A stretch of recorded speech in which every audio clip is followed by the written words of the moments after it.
یہ تمہارا گھر ہے، یہاں تم کسی کے حکم کی تابع بالکل نہیں ہو۔ زرشا نے نظریں جھکا کر کہا، میں آپ کی ذمہ داری ہوں، آپ نے مجھ پر بہت بڑے احسان کیے ہیں، یہ احسان نہیں تمہارا حق ہے، میں نے یہ بہت دیر سے سمجھا، ارمان نے سنجیدگی سے کہا۔ رات کو دونوں نے خاموشی سے کھانا کھایا، درشا نے دوائی لی اور سونے کی تیاری کی۔ وہ زمین پر بستر لگانے لگی تو ارمان نے روک دیا۔ یہ کیا کر رہی ہو؟ میں نیچے سو جاؤں گی، ارمان نے آہستگی سے کہا۔ نہیں، تم میری بیوی ہو اور آج میں تمہیں وہ مقام دینے جا رہا ہوں جو برسوں سے تمہارا ہے۔ زرشا کی سانس اٹک گئی، نظریں جھک گئی۔ ارمان نے نرم لہجے میں کہا، یہ تعلق صرف جسمانی نہیں ہوتا، اس میں احساس، قبولیت اور عزت شامل ہوتی ہے۔ میں تمہیں مکمل طور پر اپنانا چاہتا ہوں۔ درشا نے سوالیہ نظروں سے دیکھا جیسے پوچھ رہی ہو، کیا واقعی؟ ارمان نے ہاتھ تھام کر کہا، ہاں، آج سے تم میری بیوی ہو، نہ صرف کاغذ پر بلکہ حقیقت میں بھی۔ وہ رات دونوں کے درمیان ایک نئے رشتے کی ابتدا تھی۔ کوئی رسمی باتیں نہیں ہوئیں، کوئی جذباتی دعوے نہیں کیے گئے، صرف ایک خاموش تسلیم تھی جو کہ تعلق برسوں سے ادھورا تھا، وہ مکمل ہو چکا تھا۔ اگلے دن سے ارمان نے فلیٹ میں زرشا کے لیے نیا لباس منگوایا، کھانے کے لیے ہلکی پھلکی چیزیں رکھوائیں اور خود ایک فیصلہ کن بات کے لیے حویلی جانے کی تیاری کی۔ میں آج سب کے سامنے تمہیں اپنانے جا رہا ہوں۔ زرشا گھبرا گئی، یہ سب اچانک، لوگ کیا کہیں گے؟ جو کہیں گے کہتے رہیں، اب مجھے فرق نہیں پڑتا۔ شام تک وہ دونوں حویلی پہنچ چکے تھے۔ زرشا روایتی سادگی میں ملبوس تھی، مگر آج اس کی چال میں ایک وقار تھا۔ ڈرائنگ روم میں حویلی کے سب بڑے افراد جمع تھے، رمشا، اس کی ماں، حسن ملک اور دیگر رشتہ دار سب موجود تھے۔ جیسے ہی ارمان زرشا کے ساتھ داخل ہوا، سب کی نظریں ان پر جم گئی۔ حسن ملک نے سوالیہ نظروں سے ارمان کو دیکھا۔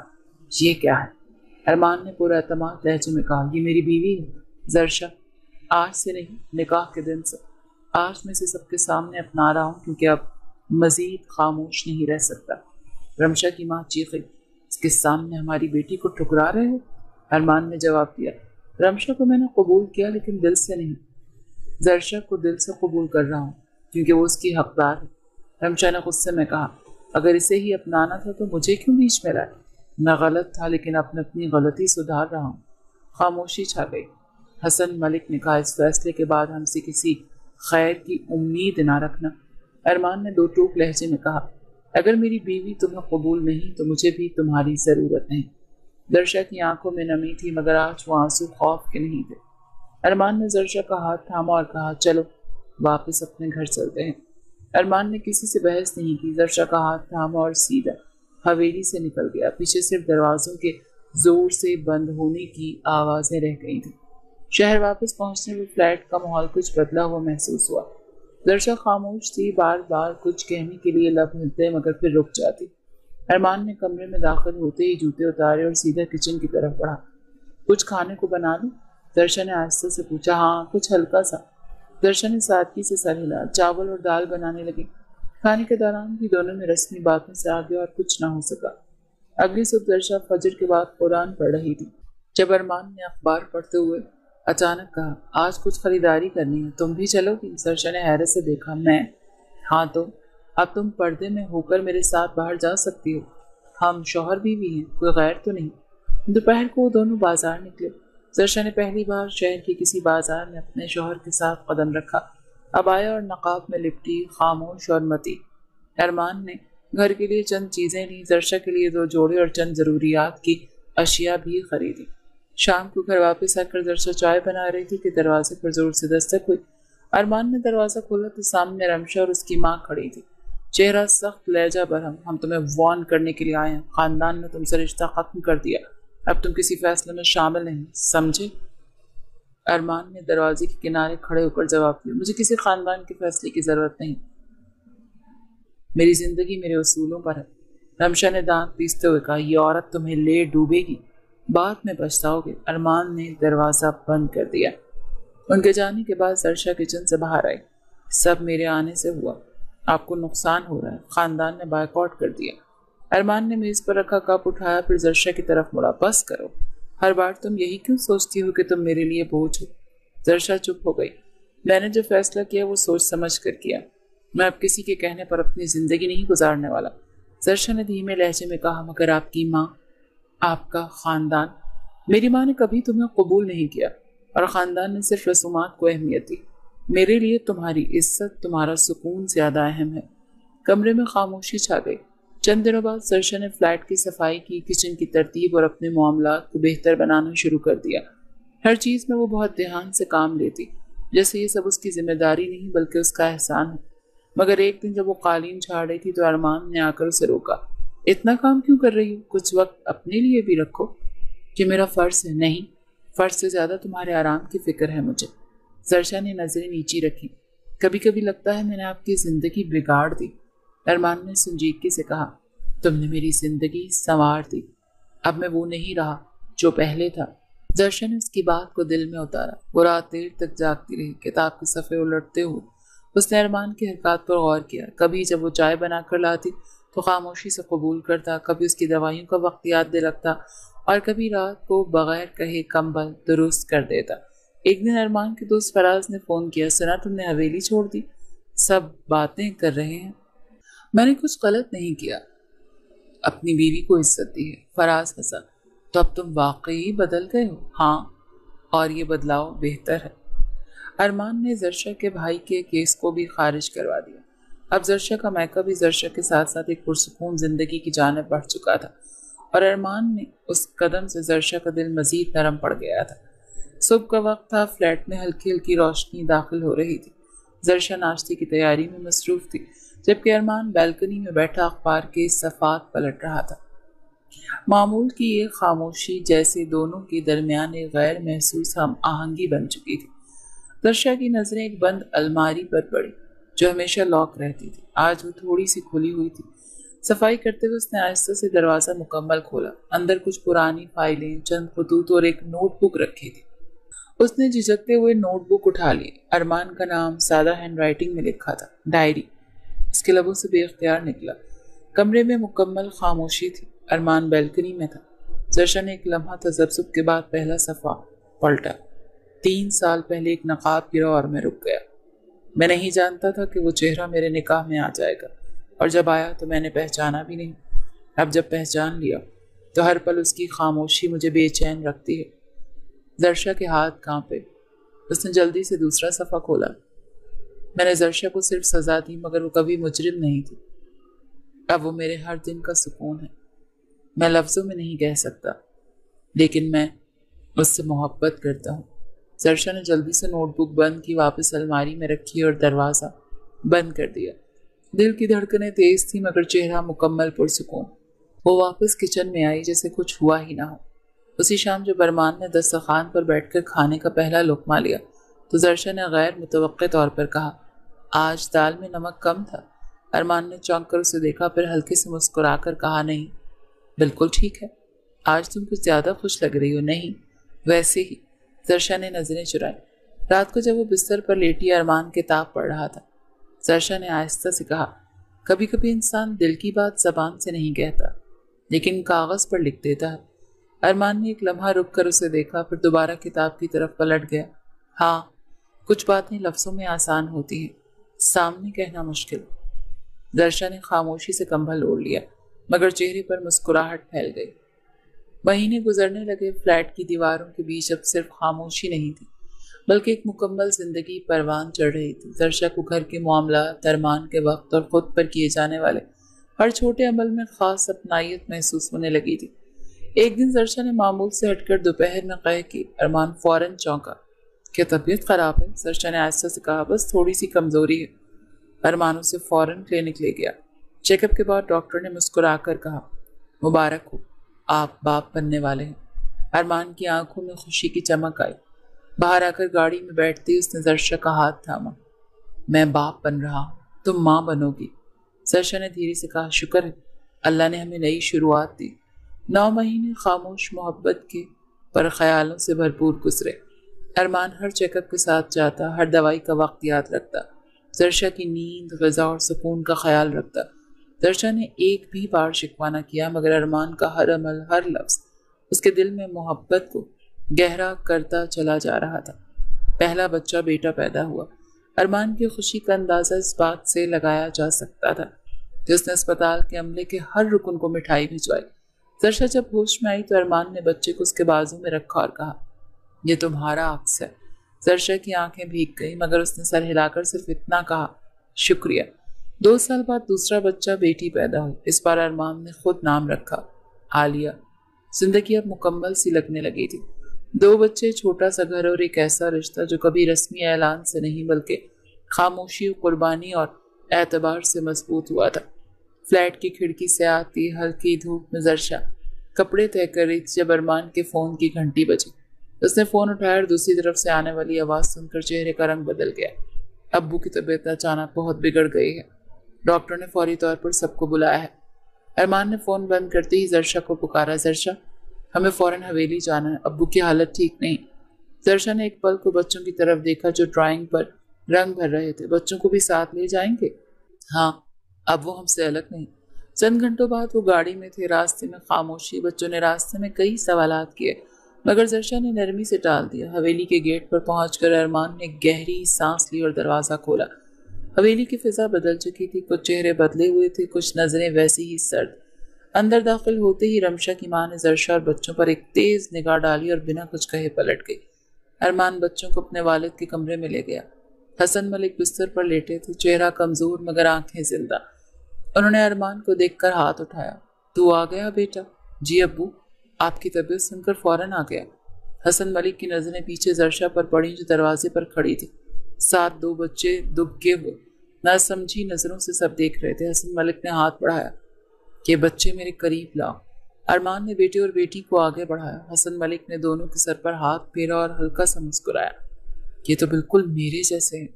زرشا نے قدم پیچھے ہٹایا، وہ جانتی تھی کہ اسے ابھی بھی اس کمرے میں مکمل اجازت نہیں ملی۔ چند دن وہ حویلی میں ہی رہے۔ بچے جلد ہی دادا سے مانوس ہو گئے، کمرے میں کھیلتے، کبھی دادی کے قریب جاتے، کبھی حویلی کے لان میں بھاگتے۔ خاندان کی عورتیں بھی بچوں سے نرم ہو گئیں، خاص طور پر جب انہوں نے عالیہ کو اپنے ہاتھوں سے گڑیا کی شادی کرتے دیکھا۔ مگر زرشا، وہ اب بھی مہمان جیسی تھی۔ کھانے کی میز پر اس کے لیے کوئی جگہ نہیں رکھی جاتی، خواتین کے درمیان بیٹھنے کی اجازت نہیں ملتی۔ وہ خاموشی سے بچوں کو سنبھالتی، ان کے کپڑے دھوتی، دوپہر کو دوائیں دیتی اور شام ہوتے ہی الگ کمرے میں بند ہو جاتی۔ ایک شام جب سب کھانے پر تھے، ارمان نے سب کے سامنے صاف لفظوں میں کہا، اگر میری بیوی کو اب بھی تم لوگ تسلیم نہیں کر سکتے تو مجھے اور بچوں کو یہاں رکنے کا کوئی فائدہ نہیں۔ حویلی میں سناٹا چھا گیا۔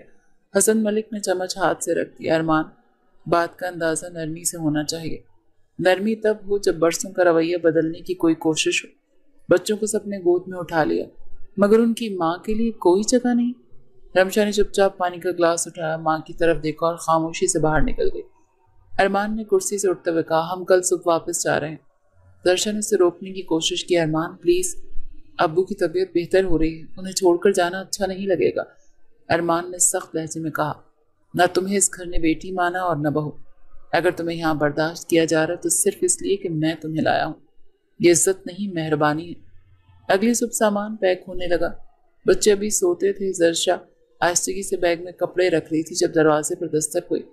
ارمان نے دروازہ کھولا تو سامنے حسن ملک کھڑے تھے۔ سہارا لیے، مجھے تم دونوں سے بات کرنی ہے۔ اندر آ کر وہ صوفے پر بیٹھے۔